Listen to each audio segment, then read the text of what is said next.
Hey, everybody, it's Tommy Canelli, and welcome back to Before the Lights podcast, the show that tells you how they made their mark. He's a polio survivor, businessman, an actor who has appeared in over 45 movies, such as The Freshman, Side Out, Seabiscuit, Any Given Sunday, and is best known for his role as Carlo in The Godfather. The host of Hollywood Godfather podcast, he was a courier for Mob Boss Frank Costello, has met 6 presidents, 3 popes. Marlon Brando was his acting coach. Frank Sinatra, who he shares the same birthday with, was his singing coach. And Marilyn Monroe made him a man. Please welcome to the show, Gianni Russo. Gianni, welcome to the show. Thank you. I'm happy to be here. But let's correct one thing. Marilyn didn't make me a man. I was born a man. True. She took my virginity at 15 and a half, which I was very welcome to give her. We'll get to some of that because we're gonna start back here. I've read the book, and people go to the show notes. I'm gonna put a link to get your hands if you haven't already bought the book, Hollywood Godfather. You need to do so. You were sleeping on flour sacks at one time in the basement of a bakery after getting out of the polio ward. Do you feel like from sleeping on those flour sacks for so long, has it had any impact on your health today? Well, you know, the whole, so just to let people realize, my first pandemic was August 7th, 1949. I got polio, and worse than this last one, if that could be possible. They knew nothing about what was going on, and they quarantined me for 5 years in a mental institution where I probably belonged. But anyway, it was Bellevue on 30th and First Avenue, and they took the 7th floor. And it's so hard that living my life, sevens mean so much to me, whether good or bad. And I'm on the 7th floor, you know, August 7th, I get there. And with that said, just the audience knows, this was just to paint the picture. This is not hospital rooms as we know it. There's no televisions. There's nothing. We were in a 20-bed ward, and they didn't know what was going on. I, unbeknownst to me, as I did my new show, I took my book and made a musical out of it called the same thing, Hollywood Godfather, My Life. But I was the poster boy for Franklin Delano Roosevelt and comedian Eddie Cantor to start the March of Dimes. And when my research people found this picture, I mean, you couldn't believe I was so taken back because I never saw it until years later. And I was in a body cast, and I raised $2,633,000 dimes, was sent to the White House by children to launch Jonas Salk's vaccine, polio. And from that point on, like you pointed out, getting out of the hospital, I went back to the neighborhood, but I was so bitter, I never went back home. Because of the mere fact, you know, I couldn't understand why my mother and father didn't come and see me. And, you know, it was a devastating time, but I think it created everything and gave me the drive that I have in life, even at 80 years of age. I'm happy to say my new book comes out next week. Oh, it does come out.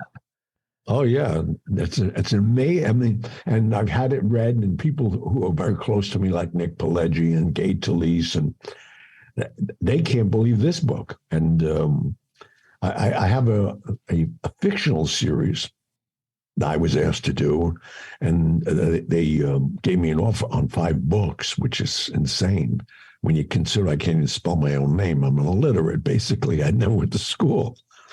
But this book takes it to a whole different level, and it's a novel because my lawyers, after vetting everything, said, you know, Johnny, you're digging your own grave. You're going to get locked up if you keep talking about everything you've done, because the statutes of limitations are over.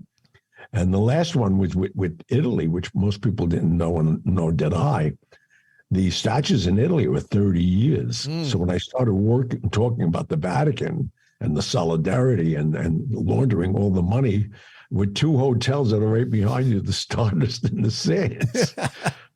They said to me numerous times, my partner at that time was Nick Nitti, and Nick Nitti is famous from Chicago. Nitti traveled, plus he's of the legendary family Frank Nitti.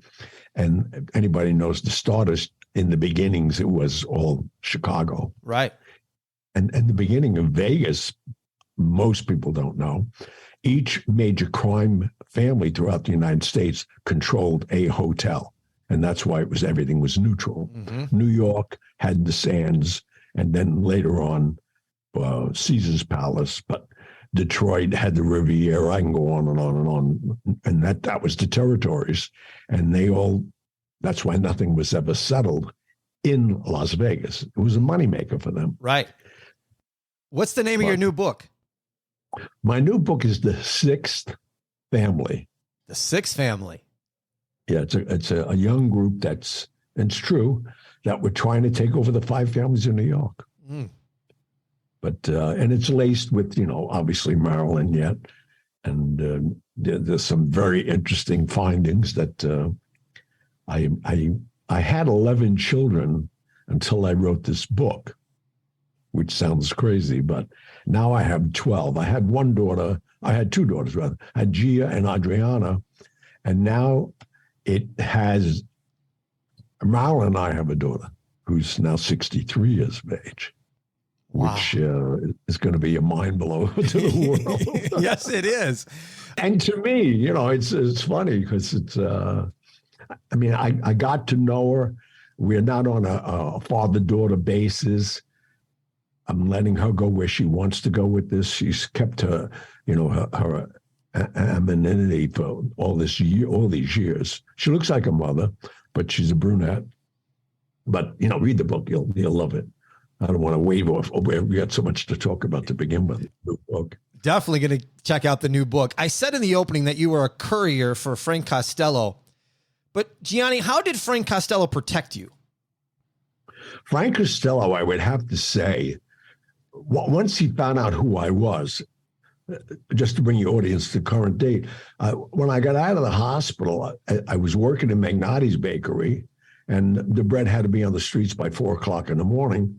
And then I did go to sleep on 50-pound bag flour bags. And like you said, I'm in the best of health, and I shouldn't be, but I attribute it to the fact of sleeping on those flour bags and the coal ovens. There was no humidity there. The flour took all the humidity out of the air. The coal ovens was, the temperatures were 200 or 300 degrees. And I guess this is why, for me, all my friends are having this replaced, that replaced. I'm having nothing replaced. I had all my problems when I was, for 5 years, and then after 12, hit the road, man. And that's how I met Costello, because I went to Delancey Street one morning with my grandfather, and he was buying pencils and pads for the club. They all had games and all that. And he'd make once a month, he'd go get all that stuff from a guy called Leo Rabinowitz, who would be my first Jewish faith man that I met. And I'd met so many after that I could still mentor. A guy I just got off the phone with, Al Malnick, who's 10 years older than me. And if anybody knows who he is, forget about it. He's a major guy. But with Costello, he'd cross from the west side to the east side every day. He lived up on the west side. And he'd come down 59th Street. And when I finally exhausted my ballpoint pen business downtown in Wall Street and all that area, I went uptown, because I never saw a tall building until I looked out the window of the hospital. After 2 years, I finally got the window bed. And there was, the Waldorf, not the Waldorf, the Empire State Building. And until that time, I only saw 6-story buildings on the Mulberry Street. There was nothing bigger than that. Mm-hmm. So I moved uptown and with my business, and I got off the train and on 59th Street and Fifth Avenue, and I got off on the Central Park side. When I looked out, there was the Sherry Netherlands, and all these people looked like they were dressed for church. And this was the middle of the week. These guys were all ready, So I walked across the street and I stayed there about a year selling ballpoint pens right outside of it. And this guy would come every day, never take a pen, give me words of wisdom, talk to me. Always, before he left, always grab my left shoulder, which was still, deformed in a way. My whole left side was still. It took about 3 or 4 years of rehabilitation to get it normal. In fact, it's just getting normal now, unbeknownst to people. I've been taking stem cells for 14 years now. And now I finally wear the same size shoe on each foot, same size glove. Stems from my right side. And which, again, all of these things are just miraculous in anybody else's life. But I may be normal by the time I'm 90. I can't believe it. I don't know if I want to be.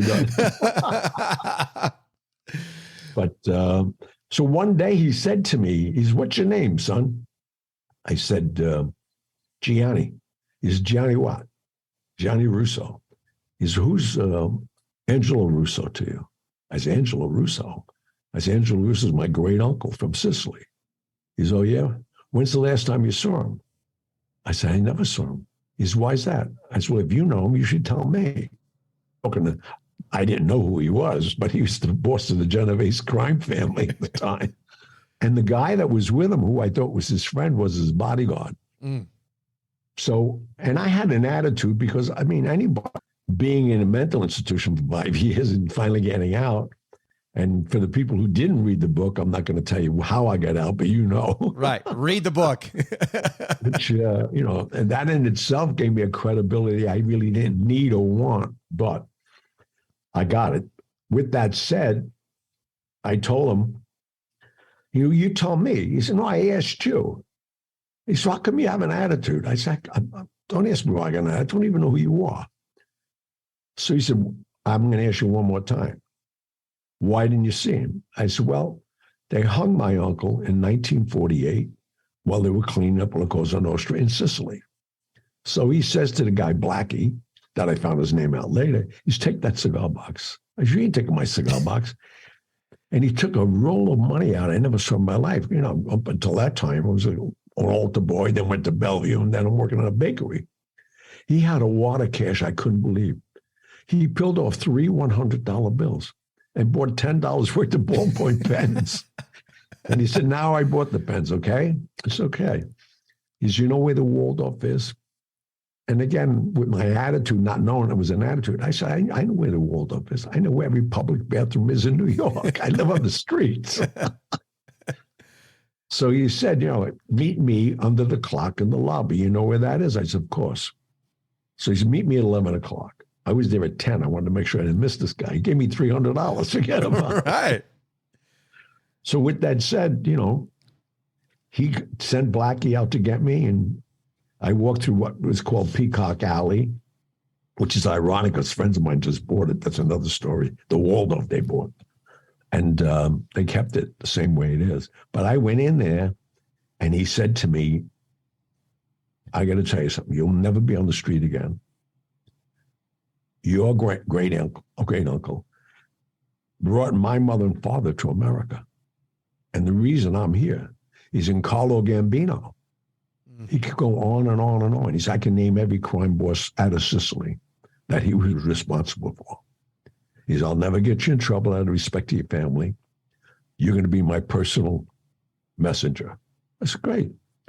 I said, "The guy gave me 300. What do I care?" Every time I saw the guy, though, which is even crazier, every time I saw him, he'd shake my hand with a $100 bill in it. I tried to bunk into him casually every day to be somewhere else. But that was my story, and it's so crazy. You're controlling this, right? Mm-hmm. I'm just looking at my monitor. I'm so black. I can't believe how tan I got. I put there's black drapes down the end of this whole, see that dining room? I put a solarium in, and I took all the lead glass out. I put regular glass. I got to stop sitting in front of it. I'm there 3 or 4 hours a day.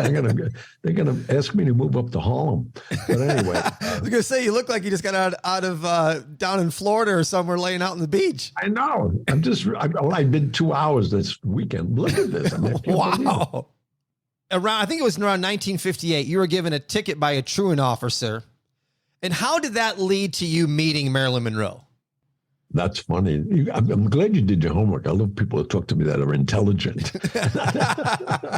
But I was doing messages.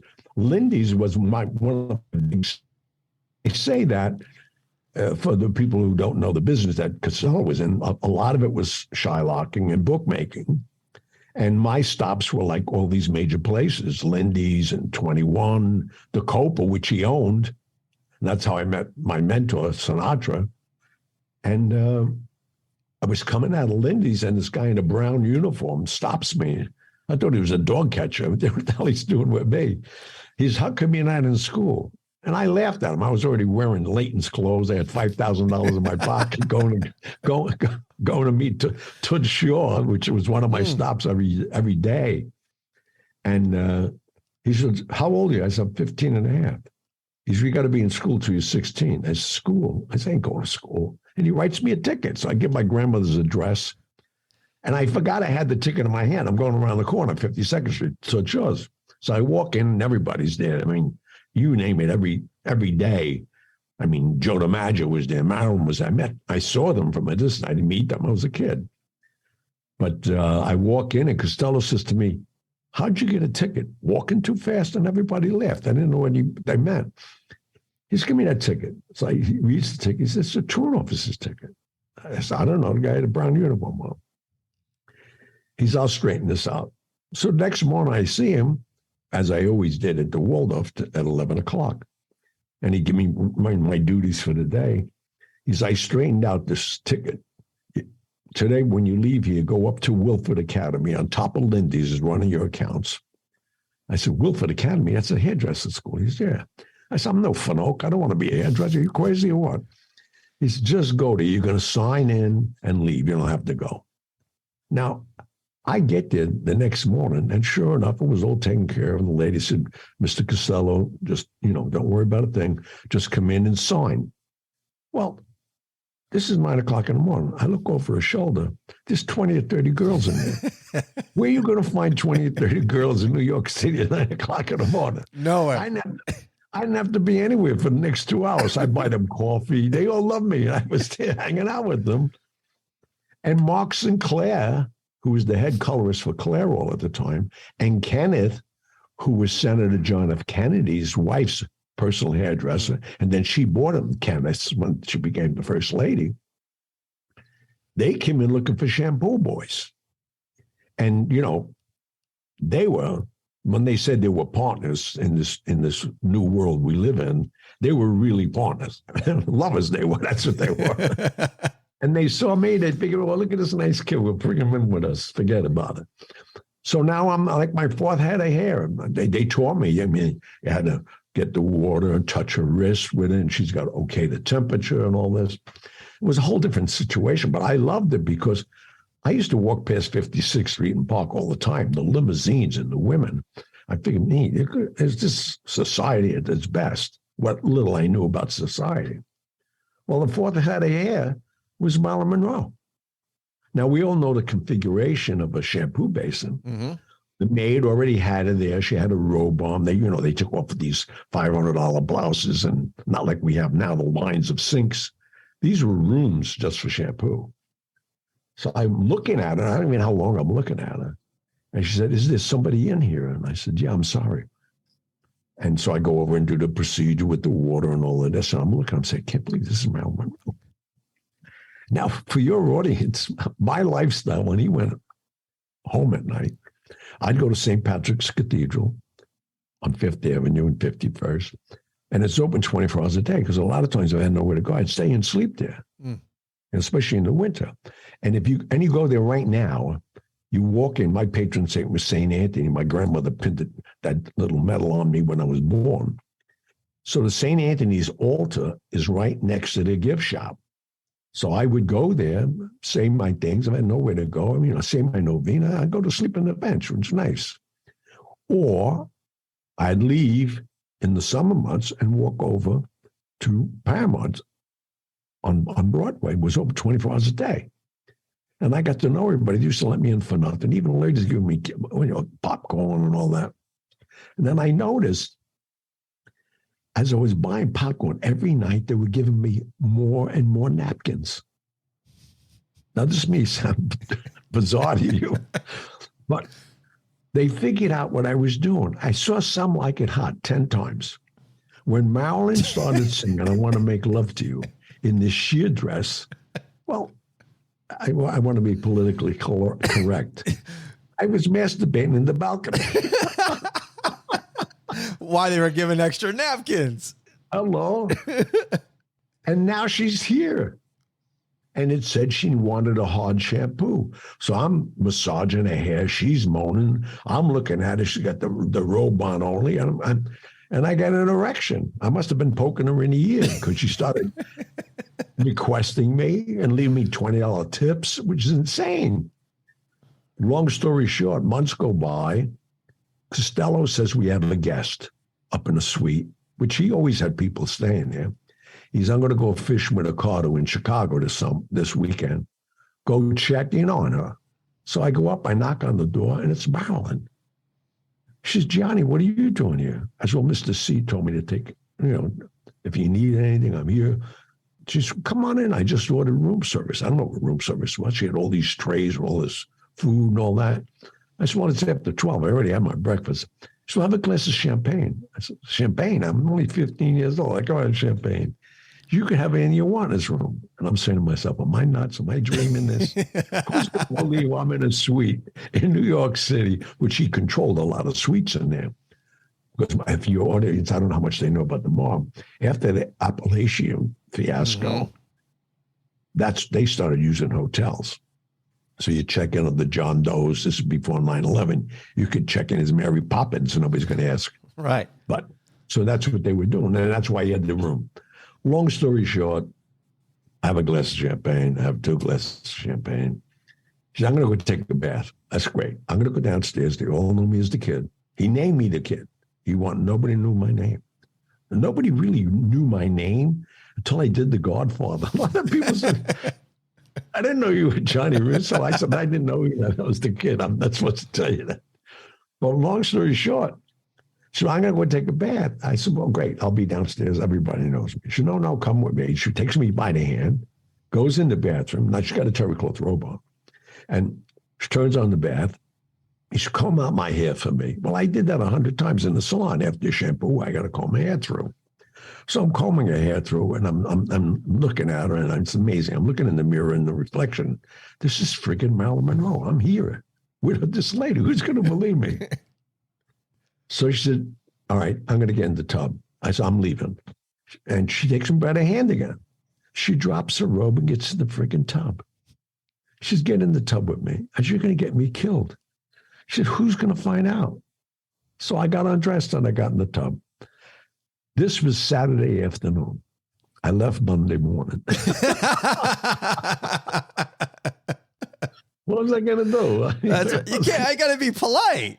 It was funny because Costello saw me, 11 o'clock. I met him every day. And he said to me, you look tired. Did you get any sleep? I said, I couldn't sleep this weekend. And I would never lie to him. I just wanted to change the subject. I said, what do you have me to do today?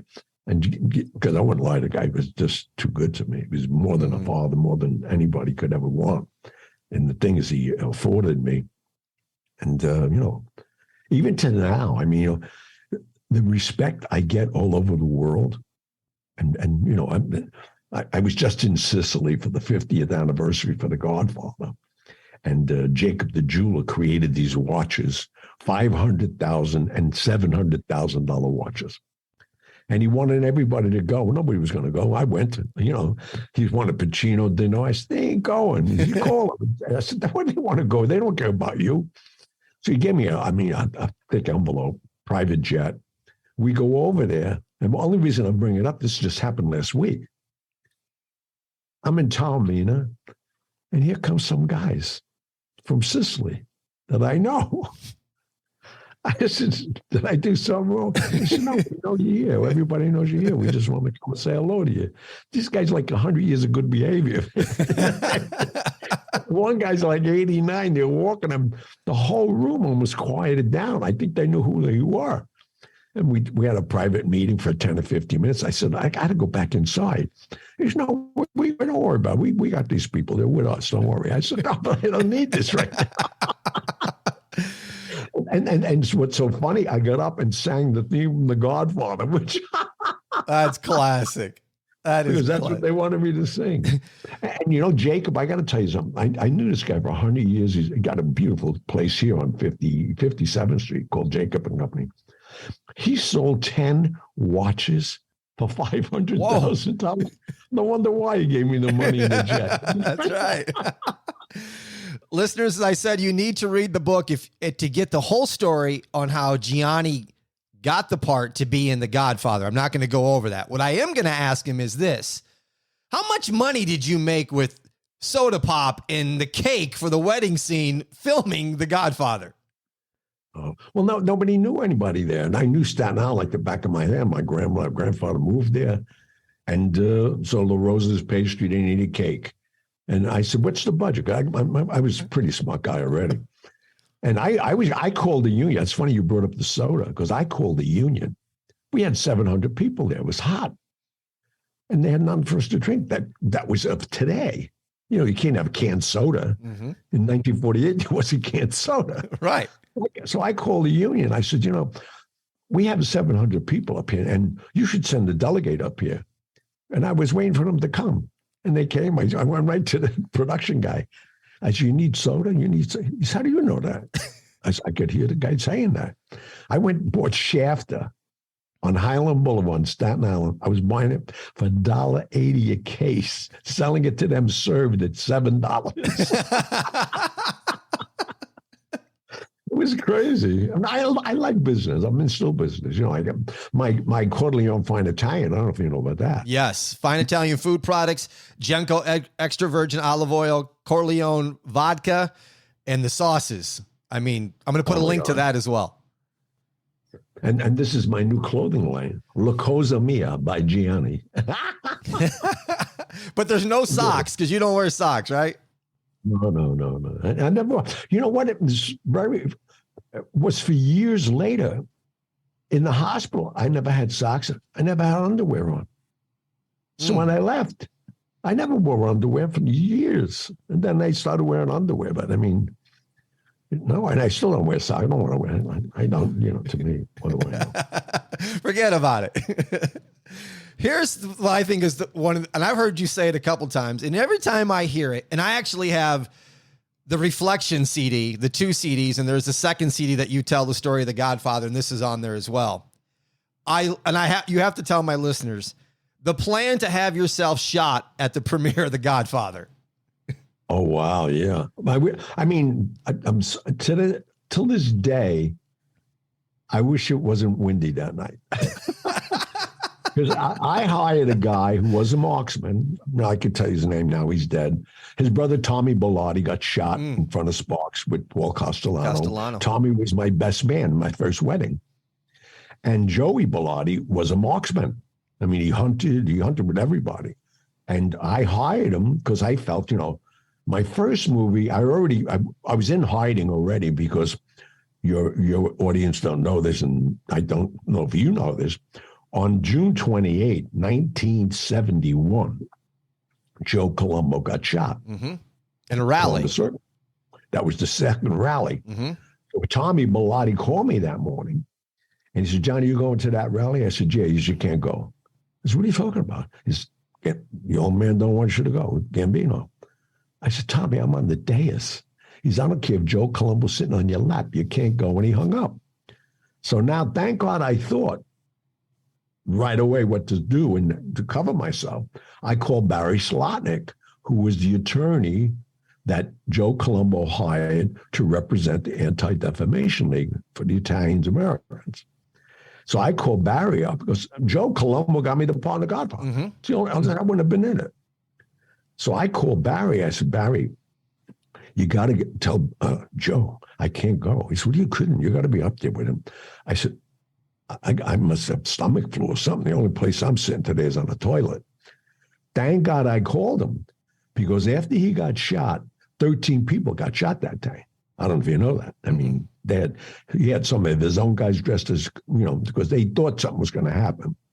And plus, the other 4 families in New York didn't want him to have this rally anymore. He was bringing too much attention. They brought him in a couple of times. So we're a private, a secret organization. You're over here picketing the FBI building. Long story short, when they looked at the investigation footage and the stills, there was a seat on the dais that said Gianni Russo, and I wasn't in it. FBI wanted to talk to me. Organized crime wanted to talk to me. And again, your audience don't know this. Joe Colombo didn't die. He was in a coma for 5 years before he died. But Junior Persico, he was a maniac. He wanted to talk to me. So I wasn't around for a while, but I snuck into the premiere, and I didn't wait for them to invite me. But my thought was, I'll sneak out of the crowd. Joey Bellotti, we walked it. We knew where it was and all of that. Then the velocity, he's doing wind, he's doing everything else. And that morning, it was windy. He said, Gianni, I can't do this. What are you talking about? He's, John, you want me to shoot you in one of your limbs. That wind could put that bullet right between your head, your heart.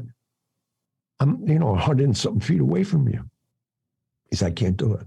But I thought you got Army Archer on one side of the sidewalk, Merv Griffin on the other, broadcasting live. This was the biggest premiere in the world. The book was already in its 3rd print. And I'm not going to get out of Russo. I think I was a pizza. You got all these major stars, Sterling Hayden, Richard Conte, Diane Keaton, these people, and Jimmy Kahn just did Brian Piccolo. He was huge. So I figured if I get shot, I'd be on every headline. I'd be a star right away. Love that story. Love that. Hey, listeners, I have recently released my YouTube channel called The Light. They are short inspirational videos to get you moving towards a greater you and a better life. New episodes come out every Monday and Friday, but only on YouTube. You can go to the show notes to click a link to get yourself directly to the channel. Please like, subscribe, comment, and share. Thank you so much and enjoy. You eventually end up in Las Vegas, spend a lot of time here where I live. How did you come up with the idea to take the unpaid markers from the casinos and go collect on them? Well, I had the privy of the count cage because Nick Nady and I were taking money every week out of the cage. And most people don't know, the count cage, there was 2 cages. One where the people really were, and then they'd slide the money through. And then the people that were in charge of the place would take their cut and they'd put it in a Nitty travel bag, and Nitty and I would fly and deposit in Chicago and New York. So they had a morgue in there. And I said, what the hell is this morgue? They said, these are markers we can't collect. I said, why can't you collect them? He said, because you can't go into a state and collect a marker. I said, why? Because which people don't know this problem, gaming is recognized. When gaming gets approved in a state, Vegas was the first one, obviously. But then anytime they put it on a referendum of another community like Connecticut or whatever, the citizens recognize it, but it can't be legal because it'd be against the constitutional rights for everybody else living somewhere else. You have to get it on the boat and do it. So I said, well, what are you going to do with these? They said, well, we don't know. I said, I'll buy them. He said, what? I said, buy them. He said, what are you going to do? I said, I got an idea. So what I did first, though, I made it easy myself because, like you pointed out, I went to Vegas in 1959. I left in 89 after I shot that guy in my club. I was there 30 years, every weekend, or mostly every weekend. So all I did was go in the morgue, and I picked out all doctors, anybody that had a DR in front of their name and lived in Beverly Hills. I went. I figured I'd take a ride over there in the plane. I made it. I actually called in to the doctor and made appointments. It was very funny. So let's say a dentist. I remember one dentist was very funny. I walk in his office in Beverly Hills, comes in with his nurse, and She's about to prep me and put on I said, no, excuse me, just have the doctor come in. She said, what are you talking about? I said, I want to see the doctor.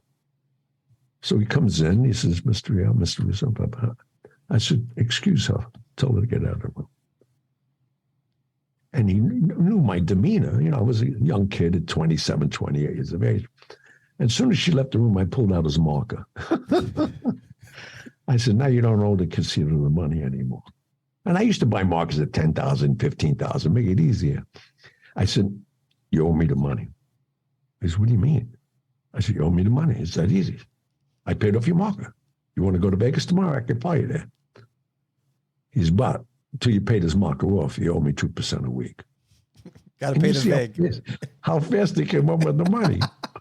and some of them didn't. So what I did, I sold it to, like, a guy called Mickey Cohen was running L.A. I'd say, Ellie, Mickey, I got this going with this guy. He pays every week, no problem. You take 1 point, I'll take 1 point. So now I started buying a lot of markers. I had crews collecting for me. It's a great business plan right there. Just oh my God, we had like $3 million on the street. We had nickel up, not a dime in it. You opened State Street. It served food like late hours till 6 o'clock in the morning. It was a big celebrity hangout. But how did Gianni Russo become the only Italian in Nevada to have a liquor license? How about gambling also? And gambling too. I know. Well, my first club was at the Tropicana Hotel because your audience don't know this, but Costello and Joe Kennedy owned a big piece of the Tropicana, Right. So when I was hiding out in the 70s, I went there. I was staying there. And Nick Tano, I know everybody there. So I was calling him up. I said, Frank, I'm getting bored. He said, open a club.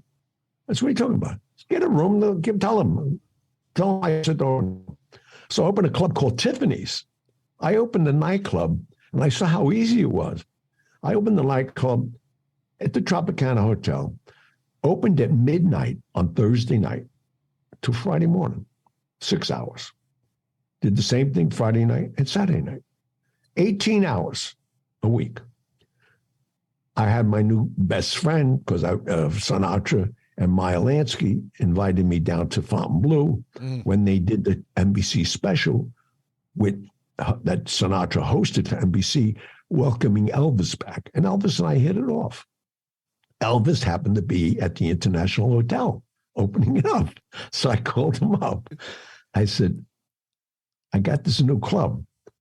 I said, I want you to come. I'll send a coffee. He said, how? I'm doing 2 shows. I said, no, 2 o'clock in the morning. It stays open until 6 in the morning. Really? I said, I got every building you want. Believe me. So I sent the car. So as soon as he got to the club, I'd have the PBX operator at Tropicana Hotel calling ABC cab, everybody's cab. So you won't believe it was at Johnny Russo's Johnny Russo's Tiffany's. I called it Tiffany's. And that club was a big hit. And then that's how I came up with the idea of opening a bigger place, which was State Street was huge. I had my own casino. I had, like you said, but having Mo Dalitz as a friend in Vegas and Perry Thomas, the president of the bank, of Valley Bank, you get a lot of things done. Get a lot of things done with those 2 guys. People, if you don't know, we've talked about, if you listen to the show for a long time, Mo Dalitz at one time was looked at as Mr. Las Vegas. He did the convention center. He built the Las Vegas Country Club. He was in with the desert. The hospital. Hello. Desert Inn. I mean, the guy was everywhere. So if you listen to some shows, you've heard me talk about Mo Dalitz before. State Street was pretty much known as the high-end place to go late at night, and that's where everybody went after shows were done on the Strip. They would come to your State Street. I had only been Sinatra, D. Martin, Sammy, everybody came. Yeah, and if I remember right, I had to go there one time from the advice of my mother. Go there. What are you talking about? It was a pleasure to go there. Well, I was like, here's the deal, Gianni. I was 21, 22 at the time. I wasn't living at home. My mother calls me up and says that my father, who was the president of United Coin at the time, was and worked for Fred Wilms. Worked for Fred Wilms. He was at State Street and he had been there way too long. And she said, go check on your father, make sure he's okay. So I get there and, this car was parked out front. You walk in, there was a little thing there and I picked up a phone and said who I was. I don't know. It could have been Shrippa, but somebody opened the door and said, hang on, your father will be right out. And I'm sure you don't remember this. You came like 2 minutes later, opened the door. You said, your dad's doing just fine. Can I get you a drink? Do you need anything? I'm like, I'm good. And 2 minutes later, my dad come out and he goes, go home, tell your mother I'm fine. You know what? That's a funny story. Are you still in touch with your parents? Are they alive yet? My father's deceased. My mother is, yes. Well, ask your mother. She's going to tell you this. Maybe you remember this. When the United Coin came to me, I made a great deal with them. And they said, we got to create a coin for you for the slot machine. And I figured, I'm never going to be president. I want to be on the coin. They made me a coin and gold plated it. But even that worked out well because when people bought them and I made the Godfather, they were $5, those coins, the gold ones. They never brought them back. And I got them from United Coin for nothing. Everybody was buying them as souvenirs. I'll have to ask my mom. I'll have to ask her if she remembers. She spent some time in State Street as well and talked about a time where, she got out of there at 6 o'clock in the morning, had to be at work at 8 and, Oh, yeah. No, that place was wild. Wild. And you had talked about the incident. People read the book to find out what happened with that incident at State Street.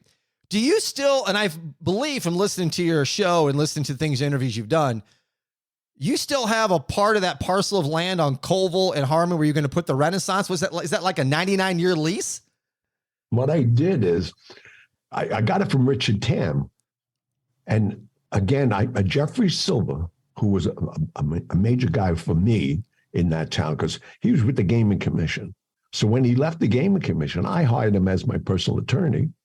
And he went with Lionel Sawyer and Collins. How do I remember this name?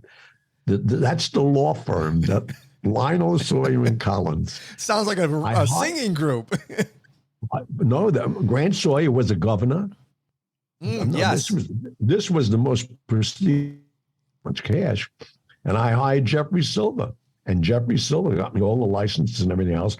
But what the genius about it, when I did the lease with Richard Tam, I said, once I break ground, which I did it on, I'll never forget it, April Fool's Day, 1980. I had Nevada Paving at midnight with their Caterpillars ready to go. 2 circus tents. I had everybody you could believe on the strip. And the theme of the party was, can you dig it? I gave you a hard hat, a jacket that had it on it. I had the rendering of the hotel made in a monster cake. We had a big party. And then at midnight, we dropped the curtains and all the Caterpillars fired up and they started digging the foundation, which was unheard of. Steve Wynn said, why not think it is? It was a great party. Long story short, as we'll know in American history, Jimmy Carter was our president, and the interest rates went to 19%. So I had Ernst & Young as my accounting firm, and they said to me, Gianni, if you take the next drawdown, you're going to have 91% occupancy to just maintain your debt. So I pulled the plug. So now the fine print that I had in my lease was, once I break ground, until I complete it, my payments are stopped. How did they sign that? Because Richard Tam knew how aggressive I was. He saw me, he was at Tiffany, Antoinette, so was he. And he saw the cars, the Bentleys and the chauffeurs, and I had a lot of cash.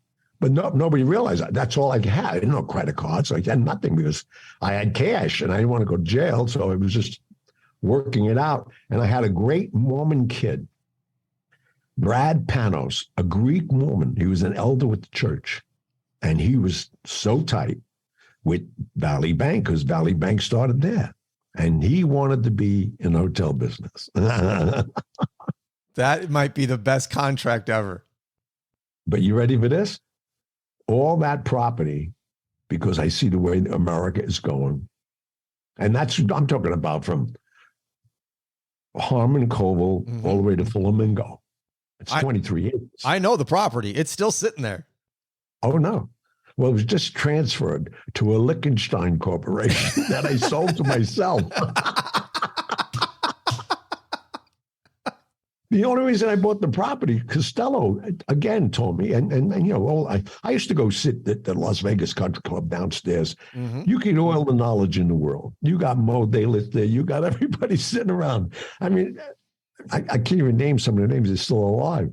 But they said, because I had cash, they said, buy land. So what do I do with land? So if you buy land and don't develop it, you pay no taxes on it.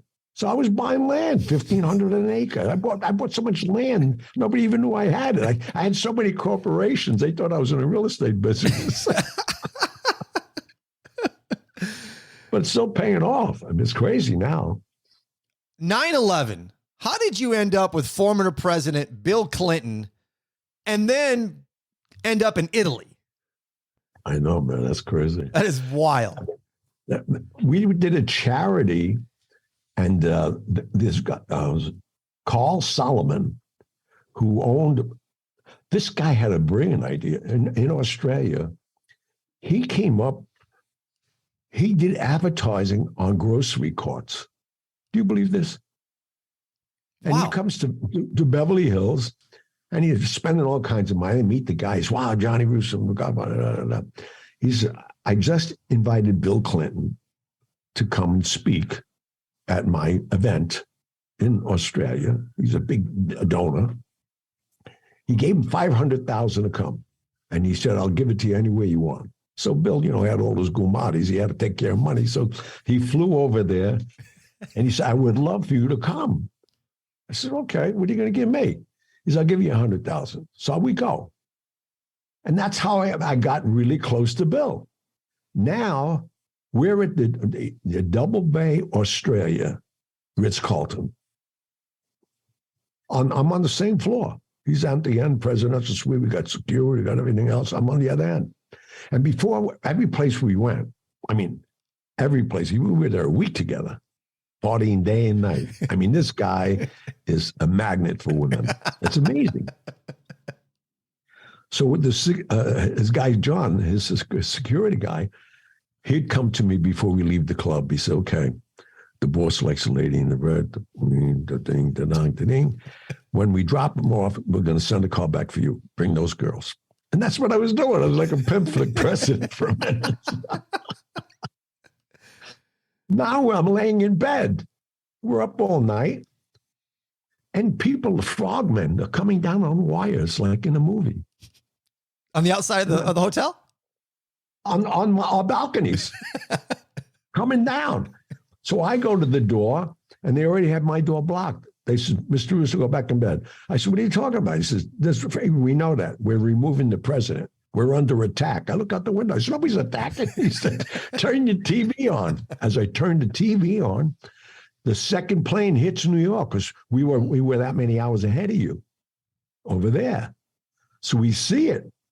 So now I talked to John. I had John's on speed dial on the cell line. I said, John, I says, where are you guys going? He said, well, we're taking the president to Germany. I found something out. Maybe your listeners don't know this.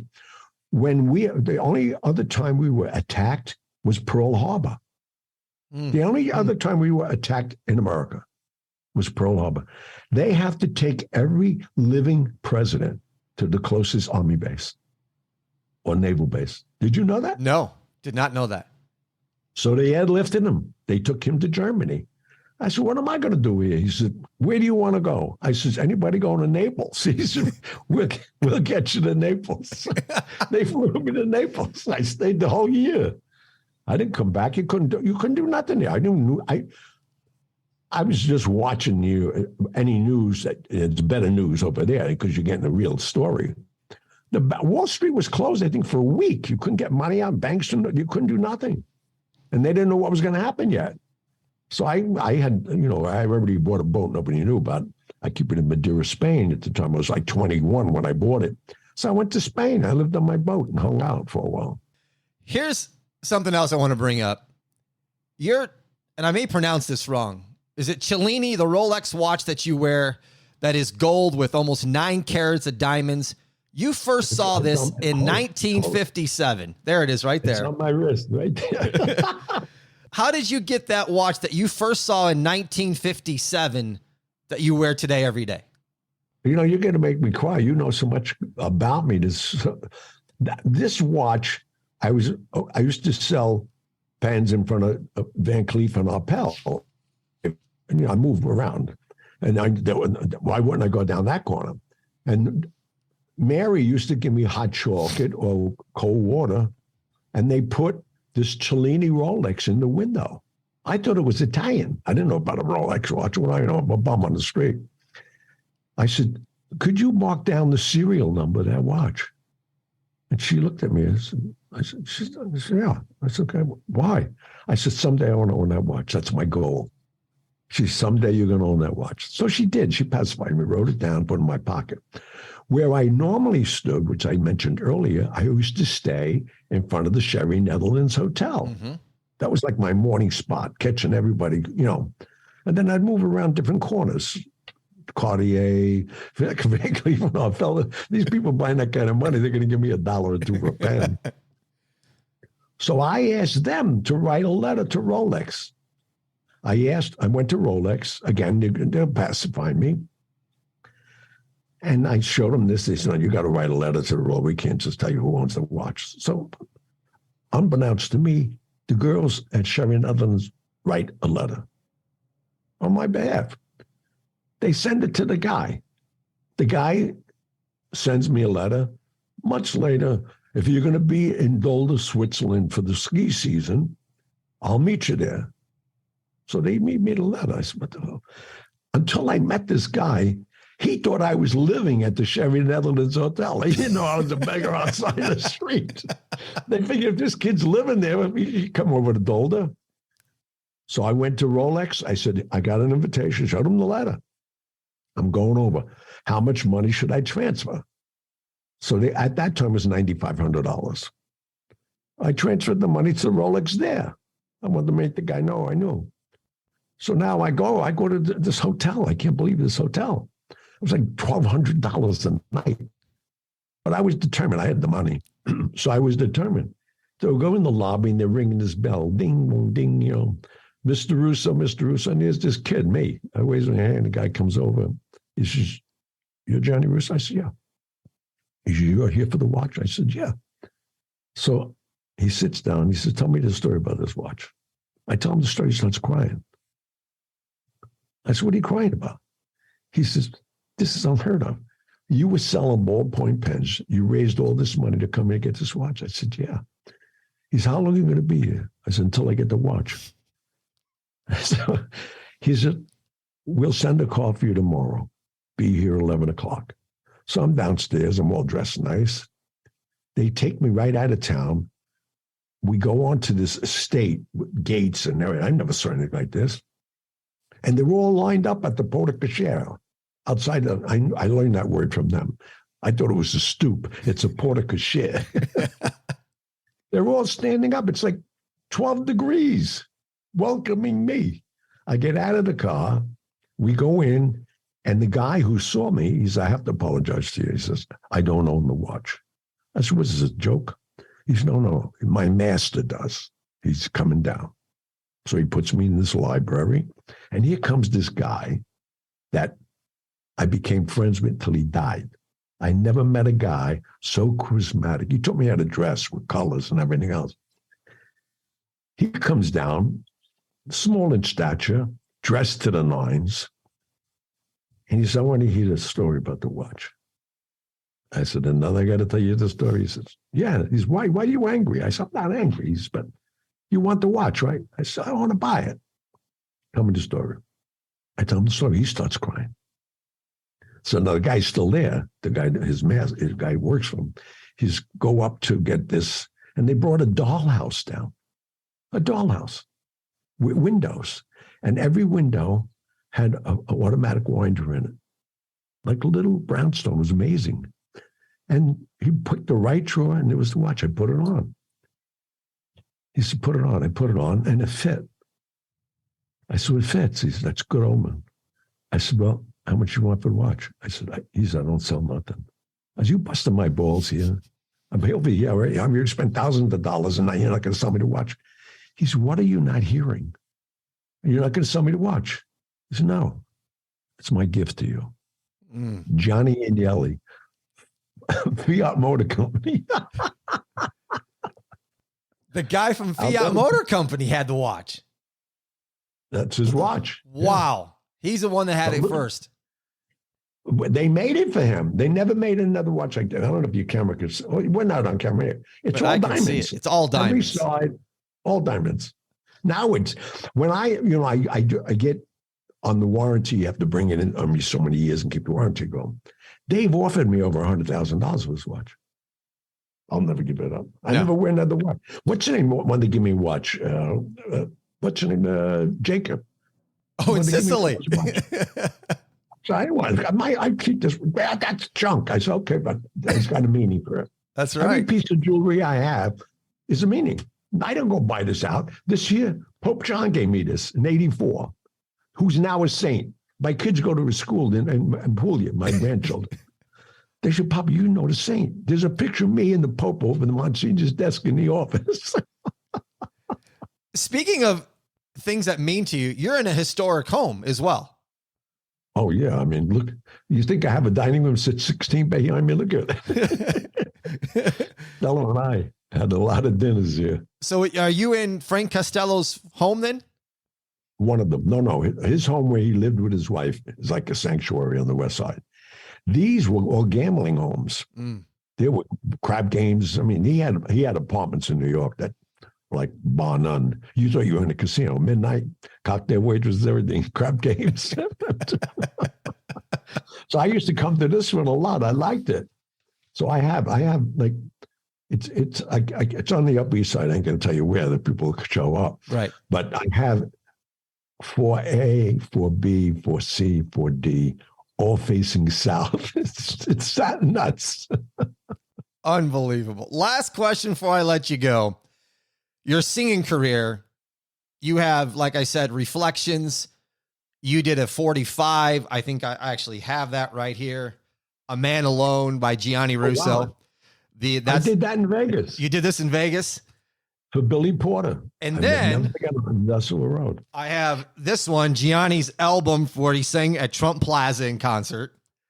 Yeah. And wow, you got stuff, man. And then I got this one of Gianni's album from State Street where he sings. But now you've done, in 2022, you've gone from this stuff to rapography. Do you believe that? Unbelievable that Gianni's now in rap music. But you know what's so funny with that? These two guys come up to me, and they know me now, but they came up to me on the street. Joel and one guy's name is Racist, or Arsenic. And they come up to me and I said, well, we want to talk to you about what? Well, we want to do a rap album with you. I said, well, and I'm kidding with him. I said, I thought you were going to rob me. Two black guys on Madison Avenue. I got all my jewelry on. But I mean, these guys are the top guys in the business. We did a rap album. It's nuts. And I just saw you recently at Bootleggers here in Las Vegas, a great show that you've written for yourself with all the slideshows. Did you watch it? Yeah, I was there to see it. I was there to see it. That's where I met you. I knew you were there later, but I didn't know you. Do you like that show? Loved the show. I said to my mom, she would have gone with me. She was out of town at the time. I said it was not what I expected, because I expected I was going to come in and Gianni was going to sing songs all night. And then you start telling your story and putting up pictures and all these photos that I've never seen before. I'm sure nobody else has. And then you saw that picture of me in the body cast. Correct. Standing on the street as a child. No, the body cast in the hospital. In the hospital, laying on the bed then.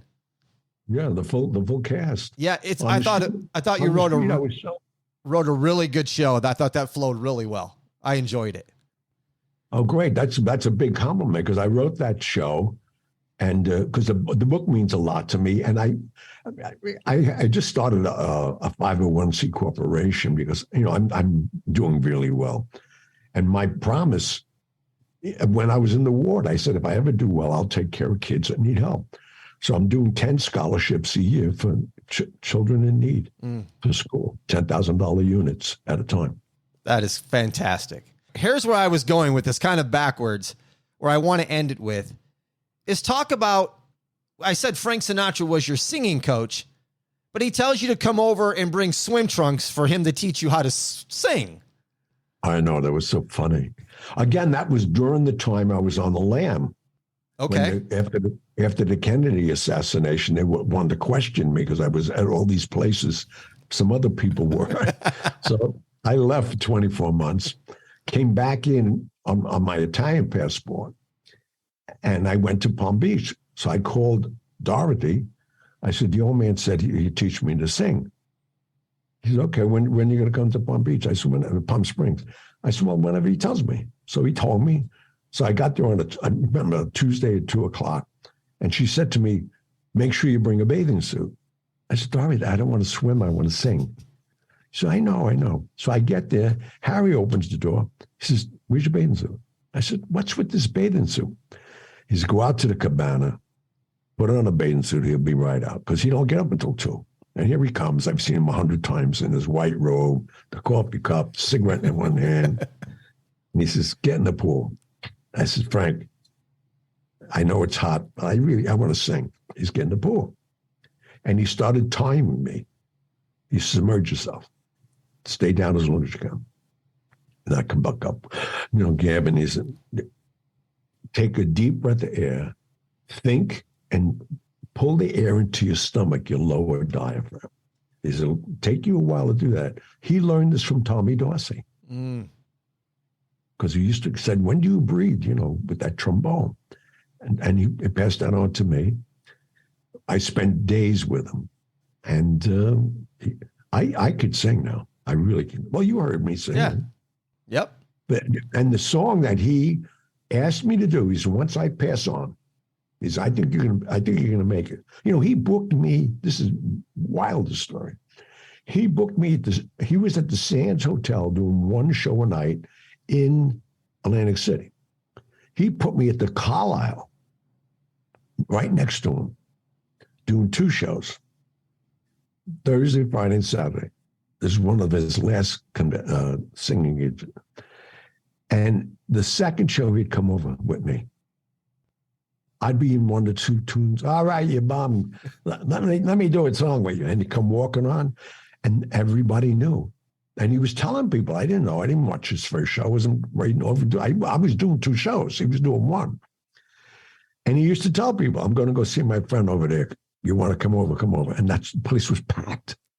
But that's the kind of guy he was. He baptized my son Luciano also.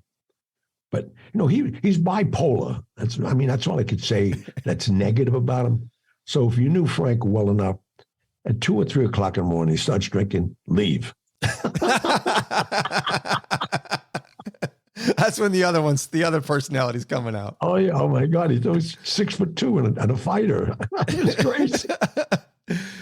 Gianni, man, thanks so much for taking time coming on my show and talking. I've really enjoyed this. Oh, no, thank you. What a privilege. Thank you, really. I saw the show. If you know any, call up Jackie Gone. Tell him I want to go to South Point, what point he's at, West Point. I don't know where he is.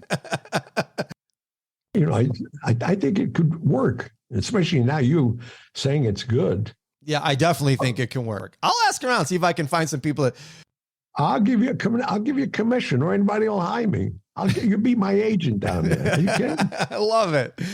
Listeners, what I'd like you to do is go to the show notes, click on GianniRusso.com. Make sure you get your hands on the book, Hollywood Godfather, and subscribe to the Hollywood Godfather podcast. Comes out every Wednesday. If you want to ask Gianni a question, you go to HollywoodGodfatherPodcast.com and you can send in a question. Gianni will answer it on the show in the mailbag. Go to Before the Lights links and you can join the exclusive Before the Lights members group by going to the links in the show notes to click. Collections of the Before the Lights poker chip and the Zoom calls with former guests and a whole lot more. Until next time, I'm Tommy Canale. Thank you for listening to Before the Lights. A salute, a chin chin. Hey.